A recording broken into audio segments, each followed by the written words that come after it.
ఈ ప్రపంచంలో అంతుచిక్కని రహస్యాలు చాలా ఉన్నాయి. కేవలం ఈజిప్టు పిరమిడ్లు, బర్ముడా ట్రయాంగిల్ లాంటివి మాత్రమే కాకుండా మానవుని ఊహకు కూడా అందని రహస్యాలు అనేకం ఉన్నాయి. అవన్నీ ఇప్పటికీ అంతుచిక్కని మిస్టరీలుగానే మిగిలిపోయాయి. అలాంటి వాటిలో అంతుచిక్కని మిస్టరీ ఒకటి మన ఇండియాలోనే ఉంది. అది మరేదో కాదు, కైలాస్ టెంపుల్. ఈ పేరు చాలా మంది వినే ఉంటారు, కానీ ఈ ఆలయ రహస్యాలు మాత్రం చాలా తక్కువ మందికి తెలిసి ఉంటాయి. మన దేశంలో అడుగడుగున ఎన్నో దేవాలయాలు ఉన్నాయి. అవన్నీ ఒకెత్తు అన్నట్లయితే ఎల్లోరాలోని కైలాస దేవాలయం ఒక్కటి మాత్రం వేరే లెవెల్ అని చెప్పుకోవచ్చు. ప్రపంచంలోనే ఏకరాతితో చెక్కిన అతిపెద్ద అతి పురాతనమైన ఆలయం ఇది. అద్భుతమైన వాస్తు నిర్మాణంతో ఈ దేవాలయం అటు చరిత్రకారులకు ఇటు శాస్త్రవేత్తలకు అంతుపట్టని రహస్యంగానే మిగిలిపోయింది. రాళ్ళు, సిమెంట్ లాంటివి ఏవి ఉపయోగించకుండా కేవలం రాతి కొండను ఆలయంగా మలచడం దీని ప్రత్యేకత.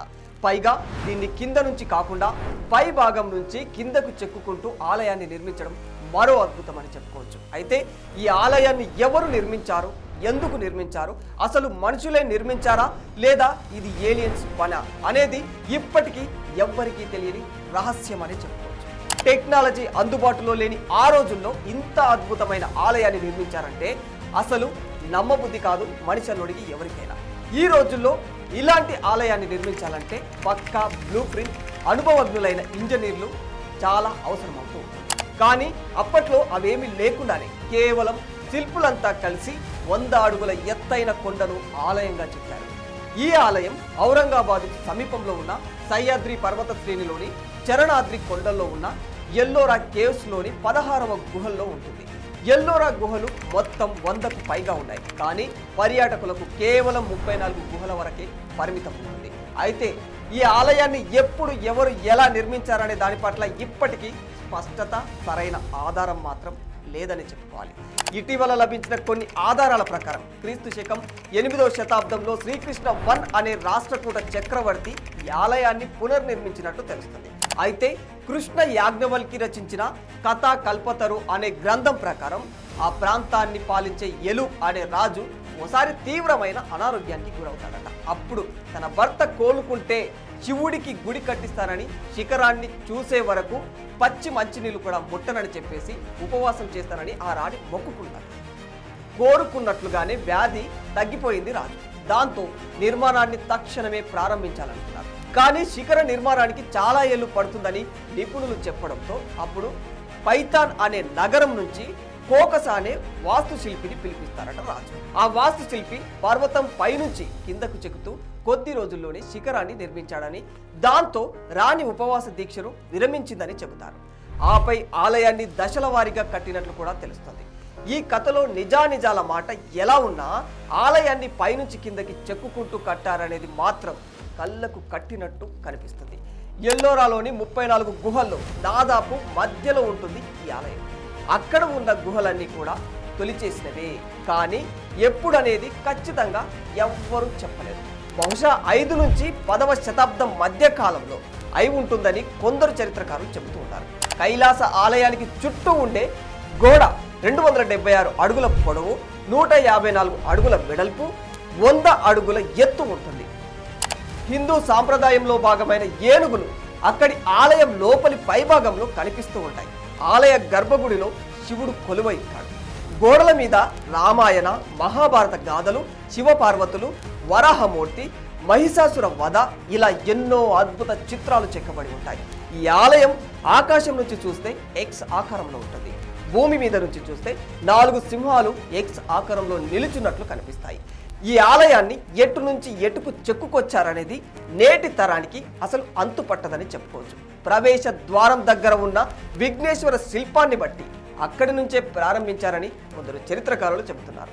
ఈ ఆలయం నిర్మించడానికి మొత్తం 4 లక్షల టన్నుల రాతిని తొలిచారు. కానీ అంత పెద్ద రాయిని చెక్కి ఆలయ రూపం తీసుకుని రావాలంటే అప్పటి రోజులను బట్టి కనీసం 200 ఏళ్ళు కావాలి. కానీ కేవలం 18 ఏళ్లలోనే గుహను గుడిగా మలిచేశారు. 4 లక్షల టన్నులు అంటే ఏడాదికి 22,202 టన్నుల రాయి. అంటే రోజులో 12 గంటలు పనిచేసిన 60 టన్నుల రాయిని, గంటలో 5 టన్నుల రాయిని తొలగించారు. అది కూడా ఎలా పడితే అలా కాదు, ఆలయానికి కావలసిన ఆకారాన్ని ఇస్తూ రాయిని తొలగించాల్సి ఉంటుంది. మరి ఇంతటి గొప్ప ఆలయాన్ని అప్పట్లో ఎలా నిర్మించారో, అలా నిర్మించడానికి ఎటువంటి పరికరాలను వాడారో నిర్మించిన వారికే తెలియాలి. పైగా ఇంత పెద్ద గుహని తొలిస్తే కుప్పలు తెప్పలుగా వచ్చే రాళ్ల ముక్కలు రాతి పొడి పోగు అయినట్లు చుట్టుపక్కల ఎక్కడ కూడా ఆనవాళ్లు కనిపించవు. అలాగని ఈ గుహ సహజంగా ఏర్పడిందైతే అస్సలు కాదు. దీన్ని బట్టి వేదాలలో పేర్కొన్న భౌమాస్త్రం అనే ఓ శక్తివంతమైన పరికరాన్ని ప్రయోగించి ఉంటారని, అది రాతిని తొలిచేటప్పుడు వచ్చిన ధూళిని వచ్చినట్లుగానే గాలిలో కలిపేస్తుందని భౌగోళిక శాస్త్రవేత్తలు చెబుతూ ఉన్నారు. మొత్తానికి ఊహలే తప్ప ఎవరికీ దీని నిర్మాణ రహస్యం మాత్రం అంతుపట్టడం లేదు. ఒకవేళ చక్రవర్తులే దీన్ని కట్టించి ఉంటే కనీసం ఎక్కడైనా దీనికి సంబంధించిన నమూనా కనిపించేది. అది ఎక్కడ దొరకలేదు. అందుకే ఆ సర్వేశ్వరుడే ఈ భూమి మీద తన ఆవాసం కోసం ఈ ఆలయాన్ని నిర్మించాడని కొందరు నమ్ముతూ ఉంటారు. ఈ ఆలయంలో కొన్ని చోట్ల మనిషి దూరలేని రంధ్రాలు, సందులు ఉన్నాయి. అసలు అవి ఎందుకు ఏర్పరిచారు, వాటిని దేనికి వాడారని చెప్పలేని పరిస్థితి. అంటే లిల్లీపుట్స్ లాంటి సూక్ష్మ మనుషులెవరైనా పాతాళం నుంచి వచ్చి దీని నిర్మాణానికి సహాయం చేసి ఉండొచ్చని మరికొందరు అంటూ ఉన్నారు. కాదు, ఏలియన్సే నిర్మించారని ఇంకొందరు అంటున్నారు. ఈ ఊహలన్నీ పక్కన పెడితే క్రీస్తు పూర్వం 2వ శతాబ్దం నుంచి క్రీస్తు శకం 7వ శతాబ్దం మధ్యలో చేతి పనిముట్లతోనే నిర్మించారని, రోజుకి 16 గంటల చొప్పున పనిచేసి ఉంటారనేది మరికొందరు అంచనా వేస్తూ ఉన్నారు. ఇక ఈ ఆలయాన్ని తొలిచే సమయంలో లోపలికి వెళ్లే కొద్దీ దట్టమైన చీకటిని ఖచ్చితంగా ఫేస్ చేయాల్సి ఉంటుంది. మరి చీకట్లో అలా ఎలా నిర్మించి ఉంటారు? దానికి కూడా మన వాళ్ళు కొన్ని ఊహాగానాలైతే చెబుతూ ఉన్నారు. వెలుతురు కోసం సూర్యకాంతి ప్రతిబింబించేలా అద్దాలను అమర్చి ఉండవచ్చని ఒక వాదన. కానీ ఈ ఆలయం లోపలి భాగంలో ఎన్ని అద్దాలను అమర్చినా సూర్యకాంతి పడే అవకాశం లేనే లేదు. మహామునులు జ్ఞాననేత్రంతో చూసి చెబుతుంటే చీకటిలోనే శిల్పులు చెక్కి ఉండొచ్చు అనేవాళ్ళు కూడా ఉన్నారు. ఏది ఏమైనా ఈ ఆలయ రూపశిల్పి ఎవరైనా కానీ అతనికి వేద విజ్ఞానం, వాస్తు నిర్మాణంలో అద్భుతమైన ప్రతిభ, వేల మంది శిల్పులతో పనిచేయించగల నేర్పరితనం ఉండి ఉండాలి. ఈ ఆలయంలో మరో విశేషం సొరంగాలు. ఇవి 40 అడుగుల లోతు వరకు ఉంటాయని చెబుతూ ఉన్నారు. ఓసారి కెవాలియర్ లూయి అనే వ్యక్తి ఈ సొరంగంలోకి వెళ్ళాడట. లోపల పెద్ద లోహరాతి వేదికలు బ్యాటరీల సహాయంతో ఛార్జింగ్ అవుతూ ఉన్నాయని, వాటి మీద 7 వ్యక్తులు కూర్చొని ఉన్నారని, మధ్యలోని వ్యక్తి రూపం అస్పష్టంగా ఉందని, కానీ ఆయన మాట్లాడుతూ ఉన్నాడని చెప్పే కథలు కూడా ప్రచారంలో ఉన్నాయి.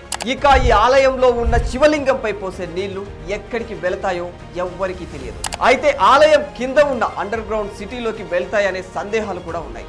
ఆలయం నేలకు ఉన్న రంధ్రాలు గాలి, వెలుతురు కోసం ఏర్పాటు చేసినవి కావచ్చని అంటూ ఉన్నారు. అయితే ఆ రంధ్రాల్లో చిన్నారులు పడితే ప్రమాదం ఉందనే ఉద్దేశంతో అక్కడి ప్రభుత్వం వాటిని క్లోజ్ చేయించింది. గత 40 ఏళ్ల నుంచి ఆ సొరంగాలు మూసే ఉన్నాయి. అక్కడ విలువైన నిధులు ఉండవచ్చు, లేదంటే ఆలయం కింద అంత పెద్ద సొరంగాలు ఎందుకు తవ్వినట్లు అనే అనుమానాలు కూడా ఉన్నాయి. ఈ ఆలయ నిర్మాణంలోనే వాటర్ హార్వెస్టింగ్ సౌకర్యం ఉంటుంది. అంతేకాదు డ్రైనేజీ వ్యవస్థ, రహస్య మార్గాలు, బాల్కనీలు, అప్స్టైట్స్ లాంటి ఎన్నో అద్భుతాలను రాతిని మలిచి చెక్కారు. ఇటువంటి ఆలయంపై ఔరంగజేబు కన్ను పడింది. 1680లో ఈ కైలాస టెంపుల్ని ధ్వంసం చేయాలని ప్లాన్ చేసి 1000 మంది కూలీలను పెట్టాడు. వీరంతా 3 ఏళ్లు ఆలయం కూల్చడానికి కష్టపడ్డారు.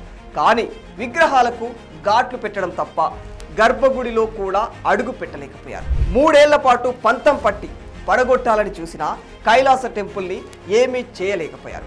కేవలం 5% మాత్రమే నాశనం చేయగలిగారని తెలుస్తోంది. ఈ ఆలయానికి వెళ్తే ఆ ఆనవాళ్లు స్పష్టంగా కనిపిస్తాయి.